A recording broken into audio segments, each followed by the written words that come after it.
Welcome to Financial Investing Radio, where you'll learn the secrets for consistent, high-probability returns in the financial markets for additional income to change your life.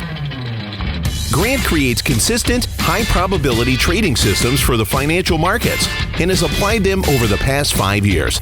He's only recently started sharing these tried and true market secrets. As a gift to listeners, Grant is offering his high-probability indicators for free.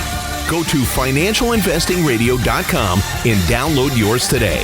Now, here's your host and trading veteran, Grant Larson.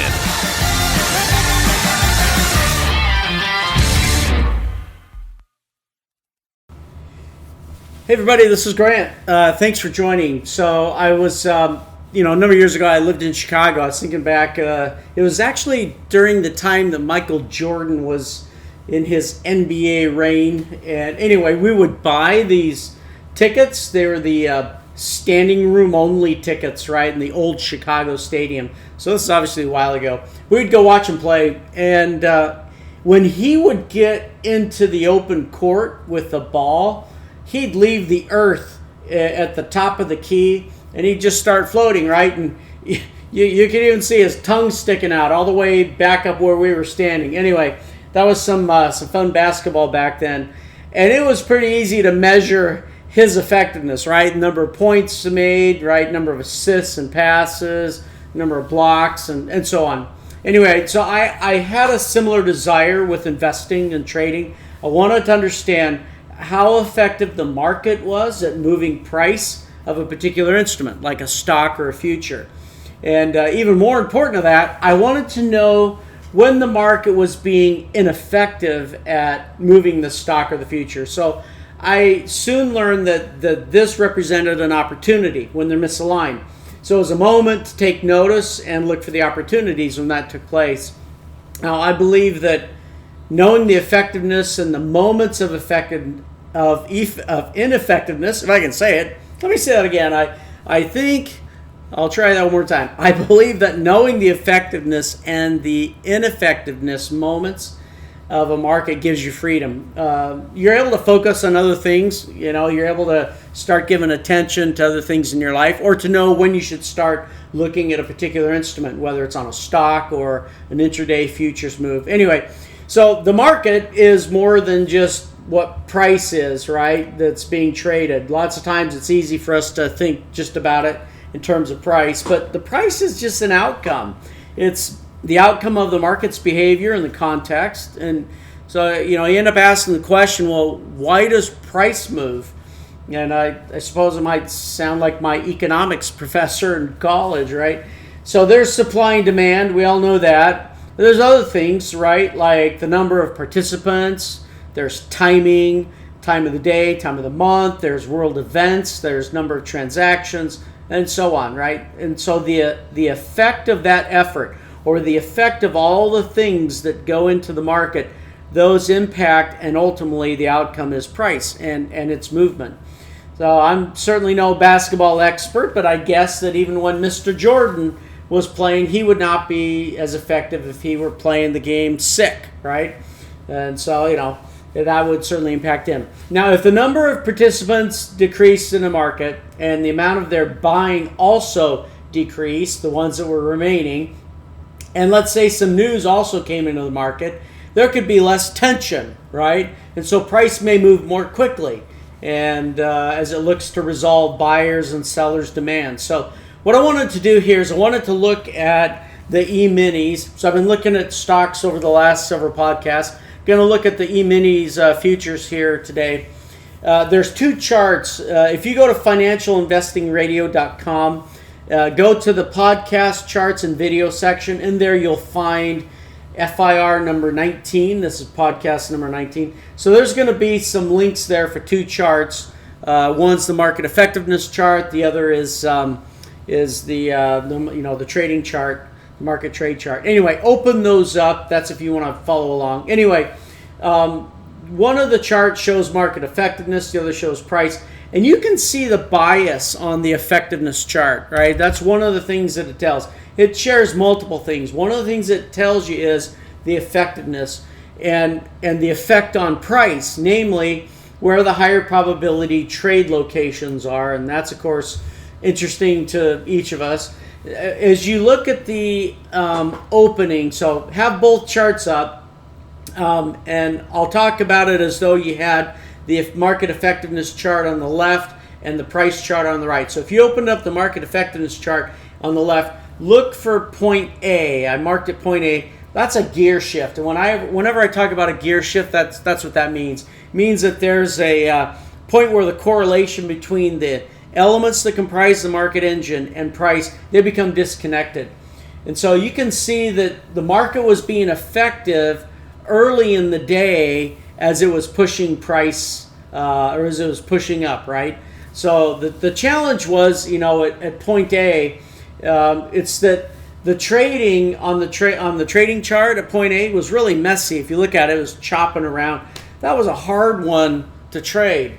So in these cases, I asked two questions. Number one, what is the market effectiveness chart telling me? And if you look at that at the opening of the day, it continues to go up. So it's got a bullish bias, right?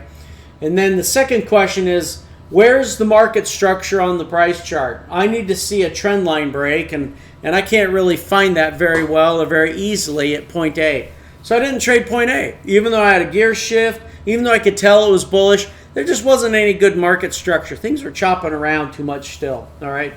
So let's look at B, all right?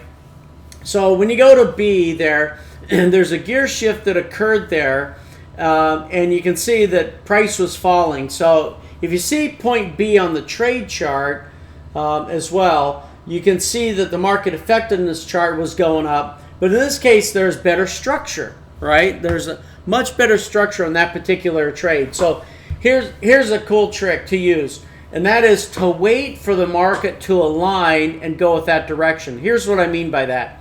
So you see point B2 on that chart. So at B1, when price is going down, and meanwhile in the market effectiveness chart, if you can follow this, it's still going up, and you're thinking, wait, which way do I trade it? If you're not clear, you wait for the point called B2, and I highlighted that. Here's the thing to look at. What you'll notice is that when the market engine and the price are aligned, then the red line, that correlation on the market effectiveness chart, that is at the top of that indicator. All right, so that's why I put B2 on there, because it wasn't really clear for me yet either. And I was like, well, wait, where is it in correlation? Things are still chopping around a bit.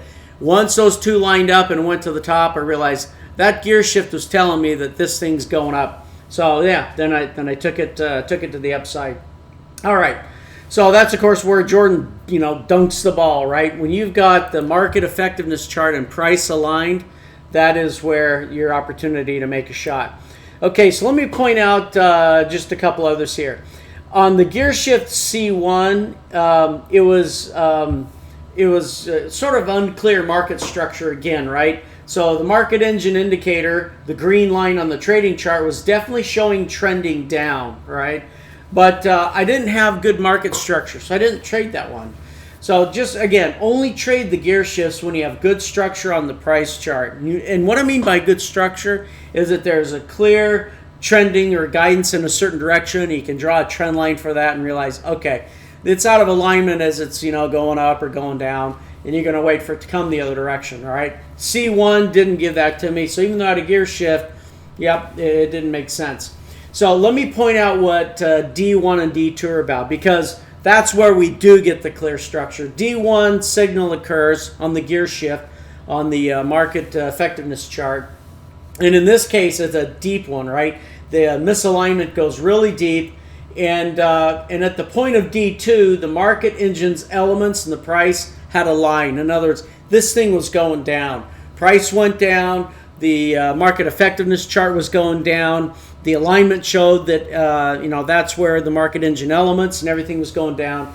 And if you watched it all today on the intraday, this was clearly a down day. So in fact, what I'm going to do is I'm going to say, take a moment to look to the right-hand side on both of those charts and look for the other gear shifts and look at what price was doing at that moment and ask yourself, would I know which direction to trade? If you covered everything up to the right of it, you find the gear shift and then cover up the price chart and just look at that and say, would I know? What is it that would tell me, to go in a certain direction? And when you practice like that, it aids you, either whether it's in doing futures, which is what this particular example is, same in stocks as well.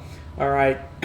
So for my birthday one year, this is many years ago, my brother, he gave me a life-size cutout of Michael Jordan.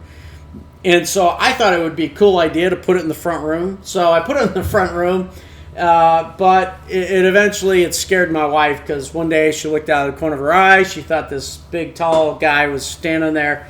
And anyway, it was just a cutout, but I had to move it to another room, back into the man cave. In any event, let's do some of our own high probability shots, like Mr. Jordan. Let's use the market effectiveness chart in the engine. Thanks for joining me. Until next time, trade safe.